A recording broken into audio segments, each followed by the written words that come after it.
What's going on, Memphis fans? It's Wes Pruitt. You are sitting down at the Tigers Den, where it's all Memphis Tigers all the time, right here on the Four Star Sports Media Network. You're inside the Sports Box Company studio. We appreciate Sports Box Company and all they do. You can see the logo off to the right. You can see over there to the left, there is a QR code there. I can actually do this to where you can see it. But yeah, there is a QR code there. If you scan that QR code, it takes you straight to the website. But if you're a parent looking for a great way to keep your kid energized, looking good while playing good, if they play a variety of sports: baseball, softball, basketball, hockey, football, lacrosse, or volleyball. They play one of those sports. Head over to Sport Box Code now. When you do, check out the monthly subscription box that includes training aids, gear, swag, and more for kids all ages. Head there now. Type in Sport Box Code /4 Star Sports for more information. We appreciate Sport Box Company and all they do. Welcome into the show. We got a jam-packed one for you, and it's going to start with, well, we're going to talk a little bit of Memphis baseball. We're going to talk a little Memphis track and field. We're going to talk some Memphis women's basketball, as we saw a addition added recently. And then we're going to take a break. When we come back from the break, we're going to get into Memphis football, as we are 12 weeks away from kickoff for the University of Memphis. And we started with a little bit of Tiger trivia, as we like to do that here. It's what we like to do. So let me go ahead and bring this up. A little Tiger trivia. If you know it, type it in the comment section. We will be sure and get it put up. But also, we will also answer this question at the tail end of the show.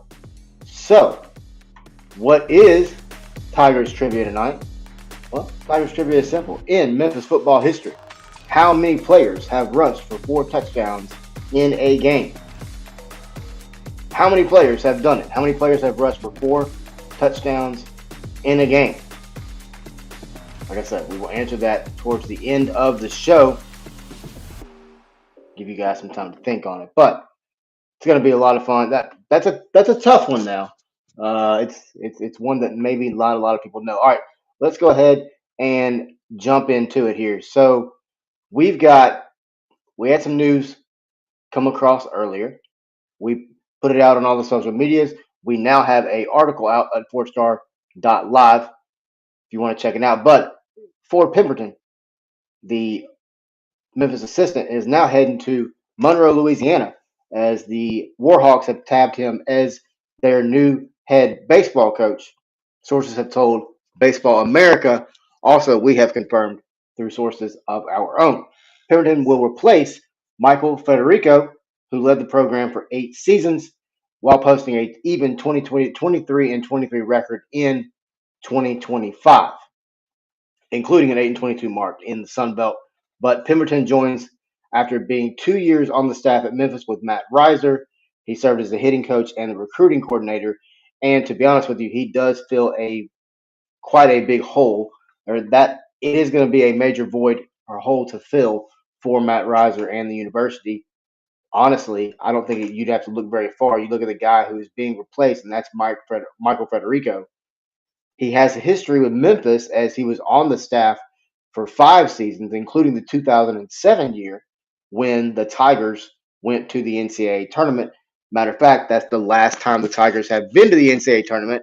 And when they went that year, it was the first time they had accomplished that since the 1994 season. But Fort Pemberton headed down to Monroe. He is a Baton Rouge native. I'm sorry, he's a Bossier City native. So it's only about an hour and a half drive from Bossier City over to Monroe, Louisiana, right there on Highway 10. But big time news there, as it came out earlier this evening. We put it out as soon as we got it confirmed through a couple other people, as well as who broke it, which is Baseball America.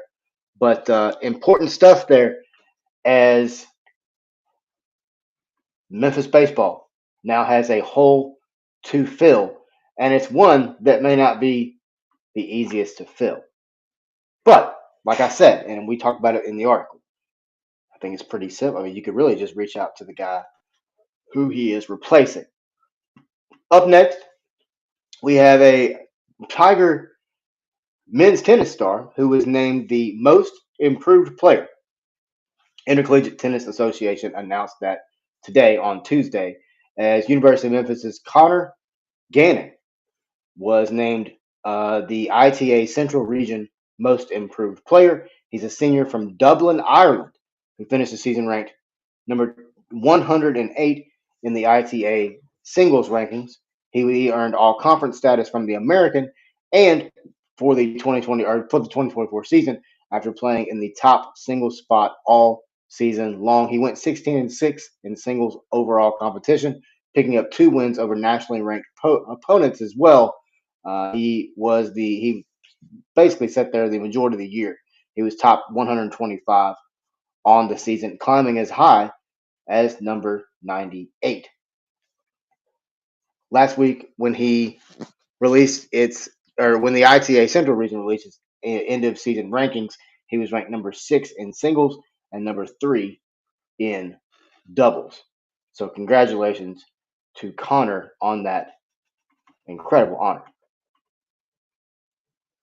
Up next, we go over to track and field as we have a pair of Tigers who are looking to make their NCAA tournament debut, track and field outdoor championship debut. You've got Gabriel Koletsky and you've got Sasha Schmidt, who are both going to compete on June 11th and 14th. So that's tomorrow and what would that be, Saturday?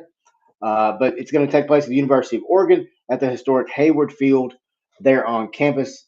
And it's going to be a lot of fun. If you want to tune in, head over to ESPN Plus. That's where they will be broadcasting. Koletsky will be the first to represent the Tigers with the men's javelin set to begin at 7:15 Central Time. And after reaching the NCAA regionals east of the last 2 seasons at UMBC, Koletsky came over to the Tigers and qualified for his javelin throw in the East Regional in Jacksonville.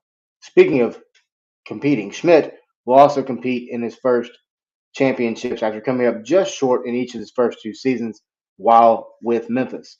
His season best shot put launch of 18.77. Sorry, I just dropped my headphones. 18.77 meters, placed 12th in the competition to earn him a berth. The competition will begin at 8:10. His competition, will begin at 8:10 Central Time. Koletsky is the first javelin thrower to represent Memphis at NCAA tournaments since Mona Jaida and Ashley Prikey did it in 2018. Interesting stuff there. As you've got Tigers all over campus continuing to excel. We talk about it all the time on this show and other shows. It's about continuity on campus. We talked about it the last show we had. It's about continuity on campus. But more important than that, it's about coverage of these athletes, coverage of these teams. It's important. It's very important. All right. Recently, we saw Coach Alex Simmons of the Memphis women's basketball program announce that Shalon Pillow is now the chief of staff. She said, quote, with the addition of Shalon, our staff just got better. She has a plethora of experience at all levels and knowledge that will lead our program in the right direction, end quote. She would go on to say she comes with an undeniable passion for women's basketball and will be a great mentor and leader for our coaching staff. She brings nearly 2 decades of coaching. She led the Lady Bisons. She also coached at MTSU. She's a high level ball player. She graduated from Tennessee. She was the inaugural member of the Tennessee Fury of the Women's National Basketball League in 2005, along with Nikki McCray and Becky Hammond.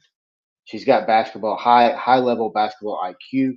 She played at a high level. She's a 4-year letter winner at Tennessee under Pat Summitt from 98 to 2002. She totaled 108 career games for the Lady Vols, taking part in 2 Final Fours and winning 4 SEC championships. 4 SEC championships, folks. It's pretty impressive. It's pretty impressive. How will she be able to impact this program? It's a program that, in all honesty, has struggled under Alex Simmons. We see great fight in games against Tennessee. We see great fight in teams, South Carolina, they fought fairly hard. There's not a lot of quit in the team. I just want to see more wins. I want to see a higher level of recruiting. We've talked about it on previous shows. She's going out and beating the hatches, right? She's going and knocking on doors. She's bringing people in. How can they play? How can she continue to bring in the local talent as well? We talked about Ford Pemberton. We know he's going to recruit the local talent there. He's a Bossier City native. But on the flip side of that, like we were talking about bringing in Federico, he has a recruiting relationship with the local talent in Louisiana as well. Why not bring him in? Why not be able to tap into that?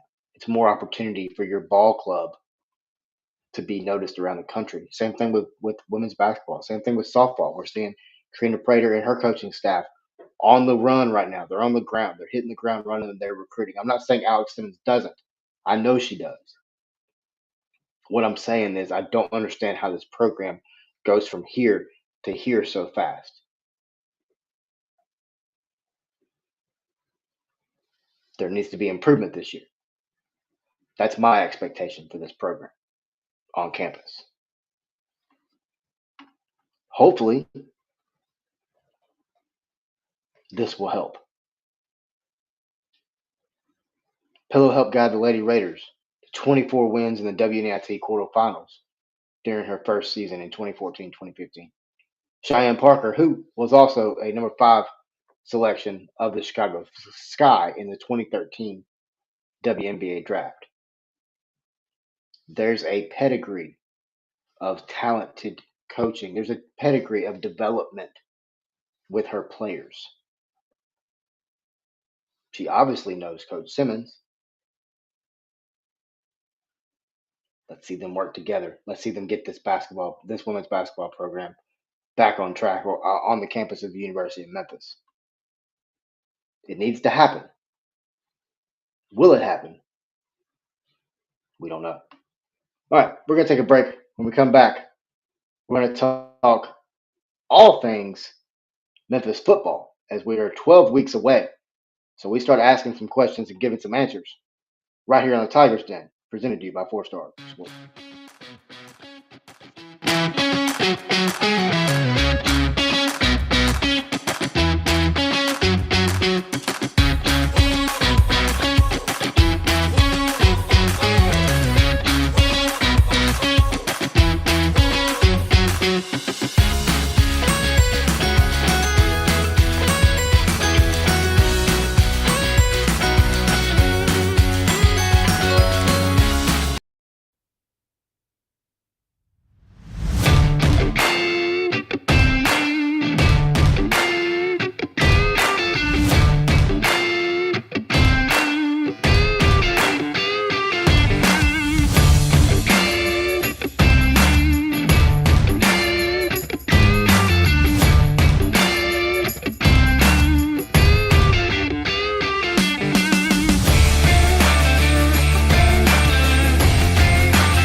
What's going on, Tiger fans? Westbrook, you're back at the Tigers Den.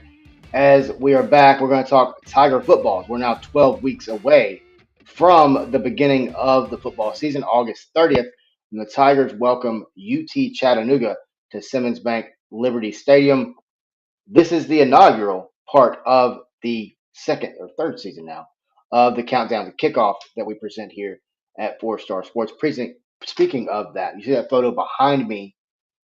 That's from Madison Pinky, our incredible photographer. I have to give her a shout out every chance I can get because she earns it with her work. That woman is hard working. I also want to give a shout out to Kayla Hoyle, Jonathan Sturdivant, and others that are on the team here that are in Memphis that are boots on the ground for us here at Four Star Sports Media.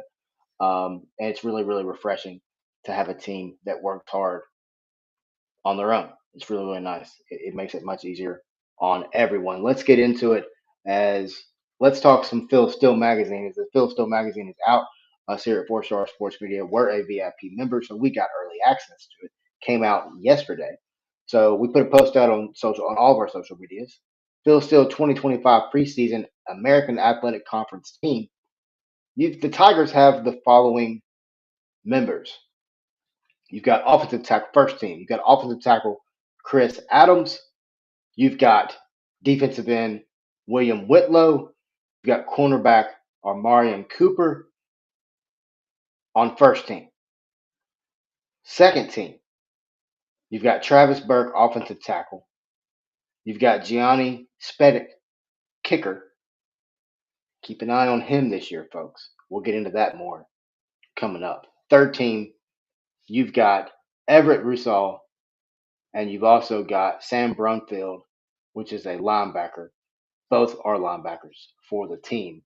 There was no Tigers named to the fourth team of Phil Steele's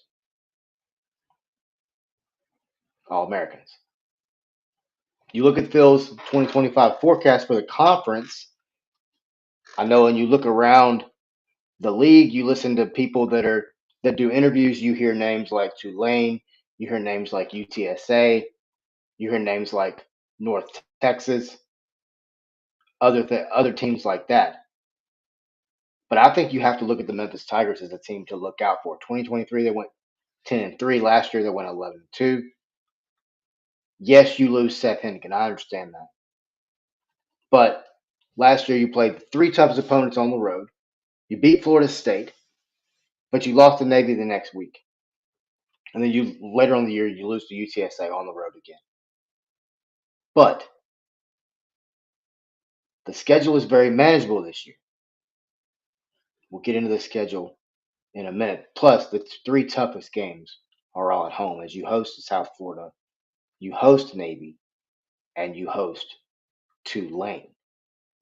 When you look at the Tulane Green Wave, obviously John Summerall is there. Really talented team. They don't have a quarterback anymore. Plus, they got to go on the road. They got to play Memphis on the road. They got to play UTSA on the road. Two teams that are very good at home.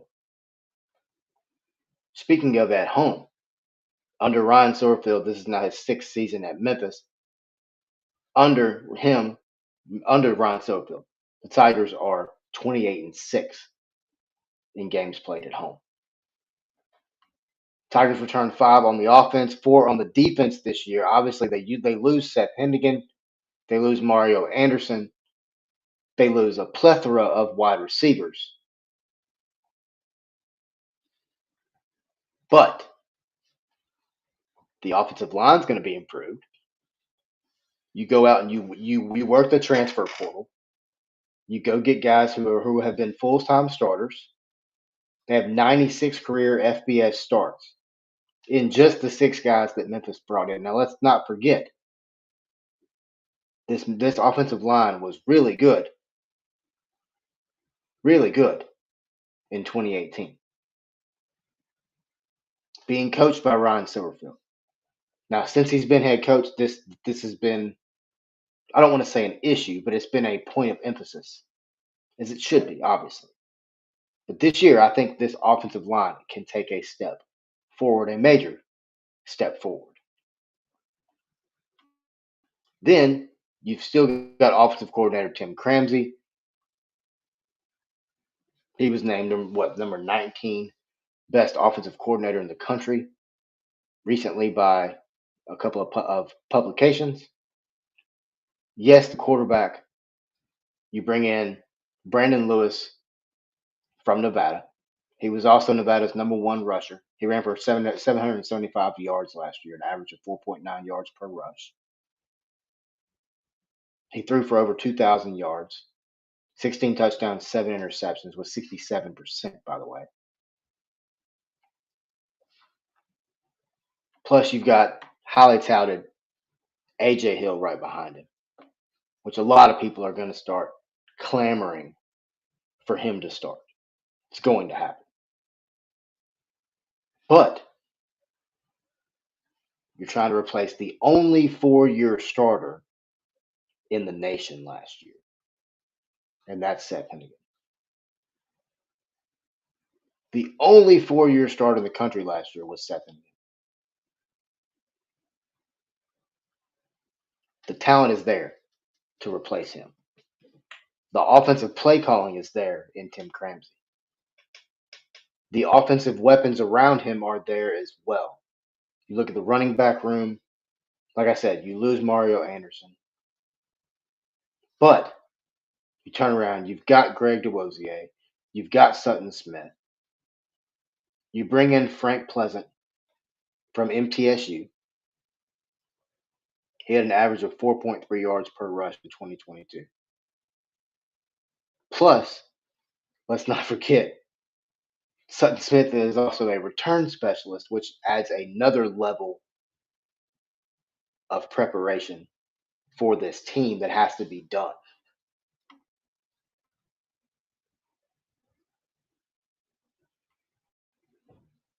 Like I said, everybody talks about the wide receivers. Yes, I understand. The top four are gone. They bring in 4 transfers. Defensively, Jordan Hankins. This team's going to be good. You bring in 8 transfers. None more starters, but they can fly around. They can play. Linebackers, this team's going to be really solid. 5 full-time starters through the transfer portal out of the 7 that you bring in. It's going to be a really, really good unit. And then where I think this team is really going to take a step forward and really going to be a force to be reckoned with, not only in the American, but around the country for that matter, is the defensive line.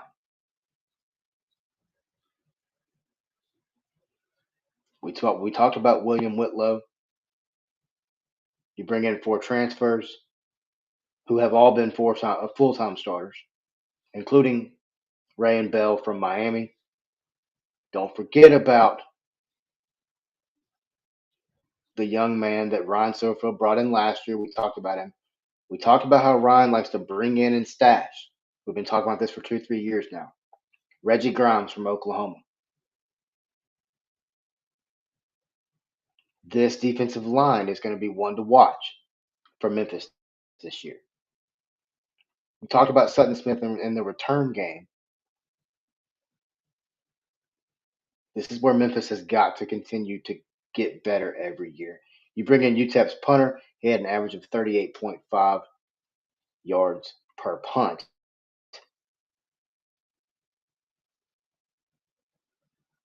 But his name is Lachlan Kerrigan.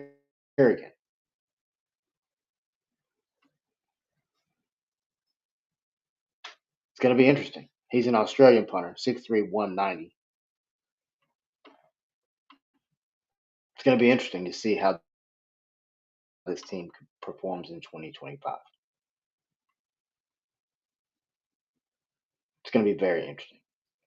You look at the schedule. I mentioned it being favorable earlier, and we're going to get into it more coming up. We'll get into it in great detail coming up. But you got UT Chat coming in August 30th. Then you got 2 road games back to back. If you look at Memphis throughout the past few years, when the Tigers have 2 road games back to back, that second road game gets them in trouble. Look at last season. You go to Tallahassee, you beat Florida State. You come back, you got to go on the road to Navy. You drop them.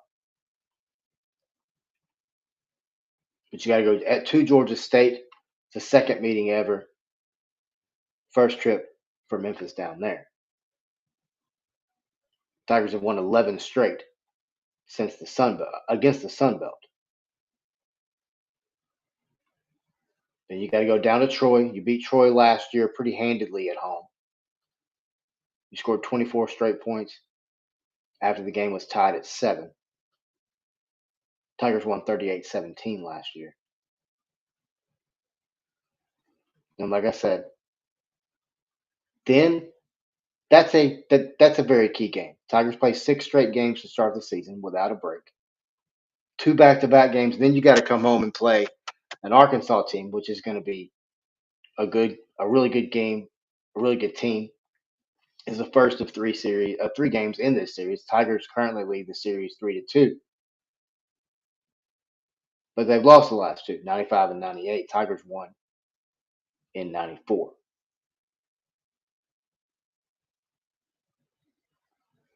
Then you go to Florida Atlantic. But the thing is, while you're playing Arkansas, Florida Atlantic has a bye. It's the first time Tigers and Florida Atlantic will meet as American Athletic Conference opponents. That's going to be a fun game. That's going to be one to keep an eye on as well. Then they close the run of 6 against Tulsa.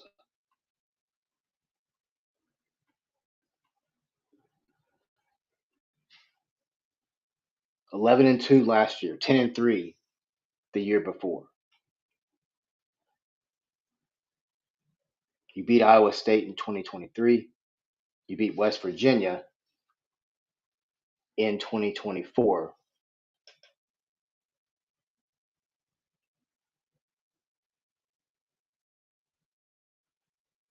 There's something about this team. Yes, I understand.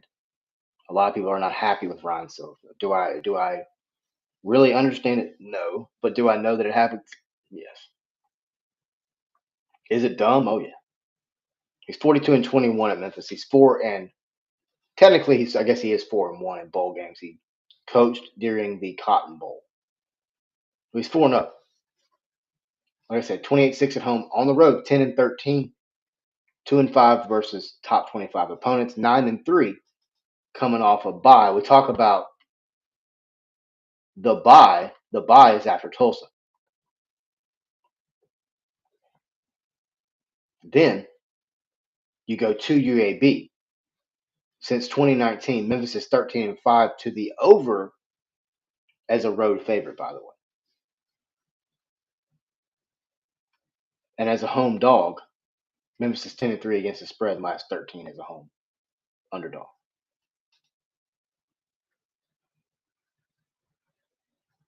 In conference play, the last 3 years, Memphis is 18-6 to the over in American Athletic Conference games. Tigers close the season Thanksgiving night, 6:30 time slot, Navy. Tigers lead that series 6-4 currently. A lot coming up for this Memphis football team. There's a lot to be excited for. You got 12 weeks. You're 12 weeks away. And interestingly enough, the number 12 correlates with the Tigers trivia question. So let's go ahead and answer it as we close the show. As I'll go ahead and pull the question back up for you. So there's the Tigers trivia question. Sorry, it's right here. There's the Tigers trivia question right there. So in Memphis football history, how many players have rushed for 4 touchdowns in a game?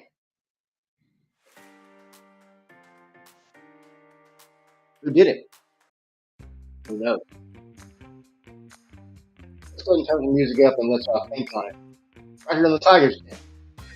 We're inside the Sports Box Company studio tonight. Tuesday night, Tigers on Tuesday, right here on 4-Star Sports.